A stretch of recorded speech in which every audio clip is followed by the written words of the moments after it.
जय श्री हरि, जय माँ गंगे। तो कैसे हैं आप लोग, ये बताने के लिए कमेंट बॉक्स में श्री हरि गंगे माँ का नाम जरूर लीजिएगा। तो आज हम बताने वाले अक्षय पुण्यों की प्राप्ति के लिए कार्तिक मास में क्या करना चाहिए। तो इस कथा का दूसरा अध्याय जो है, इसमें अक्षय पुण्यों की प्राप्ति के लिए कार्तिक मास में जो किया जाता है, ये दूसरे अध्याय में दिया हुआ है। तो आप लोग ध्यान से सुने, वीडियो को स्किप ना करें। कथा आधा छोड़ के नहीं जाना चाहिए, उसे पाप लगता है। तो पूरा कथा अवश्य सुने।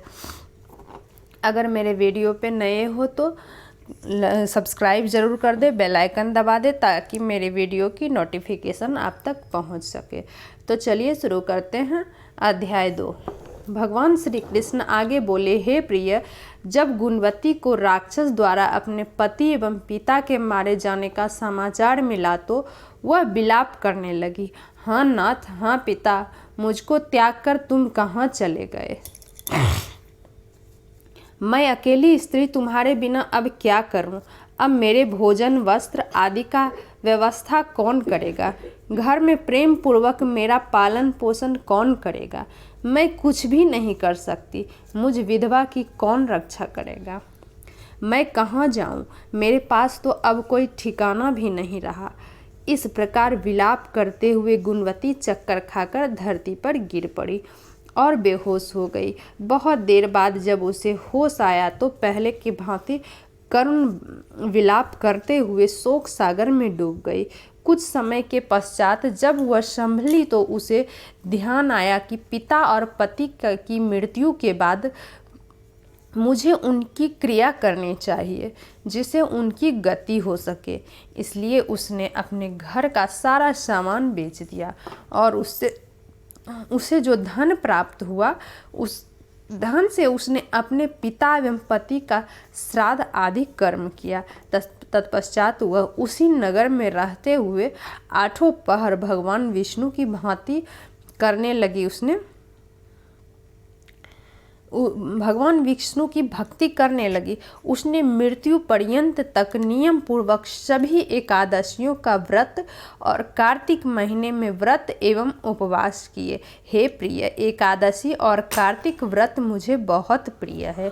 इससे मुझे मुक्ति, पुत्र तथा संपत्ति प्राप्त होती है। कार्तिक मास में जब तुला राशि पर सूर्य आता है, तब ब्रह्म मुहूर्त में उठकर स्नान करने से व व्रत व उपवास करने वाले मनुष्य मुझे बहुत प्रिय है, क्योंकि यदि उन्होंने पाप भी किए हों तो भी स्नान व व्रत के प्रभाव से उन्हें मोक्ष प्राप्त हो जाता है। कार्तिक मास में स्नान, जागरण, दीपदान तथा तुलसी के पौधे की रक्षा करने वाले मनुष्य साक्षात भगवान विष्णु के समान अधिक मास में मंदिर में झाड़ू लगाने वाले, स्वस्तिक बनाने वाले तथा भगवान विष्णु की पूजा करने वाले मनुष्य जन्म मरण के चक्कर से छुटकारा पा जाते हैं। यह सुनकर गुणवती भी प्रति वर्ष श्रद्धा पूर्वक कार्तिक मास का व्रत और भगवान विष्णु की पूजा करने लगी। हे प्रिय, एक बार उसे ज्वर हो गया और वह बहुत कमज़ोर भी हो गई। फिर भी वह किसी प्रकार गंगा स्नान के लिए चली गई। गंगा तक तो पहुंच गई, परंतु शीत के कारण वह बुरी तरह कांप रही थी। इस कारण वह शिथिल हो गई। तब मेरे दूत उसे मेरे धाम में ले आए। तत्पश्चात ब्रह्मा आदि देवताओं की प्रार्थना पर जब मैंने कृष्ण का अवतार लिया तो मेरे गण भी मेरे साथ इस पृथ्वी पर आए, जो इस समय यादव हैं।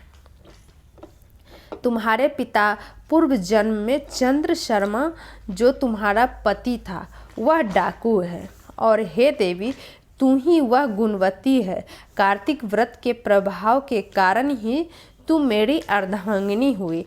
पूर्व जन्म में तूने मेरे मंदिर के द्वार पर तुलसी का पौधा लगाया था। इस समय वह तेरे महलों के आंगन में कल्प वृक्ष के रूप में विद्यमान है। उस जन्म में जो तुमने दीप दान किया था उसी कारण तुम्हारी देह इतनी सुंदर है और तुम्हारे घर में साक्षात लक्ष्मी का वास है। चूँकि तुमने पूर्व जन्म अपने सभी व्रतों का पालन प्रति स्वरूप विष्णु को अर्पित किया था, उसी के प्रभाव से इस जन्म में तुम मेरी प्रिय पत्नी हुई हो। पूर्व जन्म में तुमने नियम पूर्वक जो कार्तिक मास का व्रत किया था उसी कारण मेरा और तुम्हारा कभी वियोग नहीं होगा। इस प्रकार कार्तिक मास में व्रत आदि करने वाले मनुष्य मुझे तुम्हारे समान प्रिय है। दूसरे जप तप यज्ञ दान आदि करने से प्राप्त फल कार्तिक मास में किए गए व्रत के फल से बहुत थोड़ा होता है, अर्थात कार्तिक मास के व्रतों का 16वां भाग भी नहीं होता है। इस प्रकार सत्यभामा भगवान श्री कृष्ण के मुख से अपने पुनर्जन्म के पुण्य का प्रभाव सुनकर बहुत प्रसन्न हुई। तो आज मैं दूसरा अध्याय सुनाई हूँ और तीसरा अध्याय भी मैं डालूँगी। तो मेरे वीडियो में आप लोग बने रहें। मेरी वीडियो अगर अच्छी लगी तो लाइक कमेंट सब्सक्राइब ज़रूर कर लें।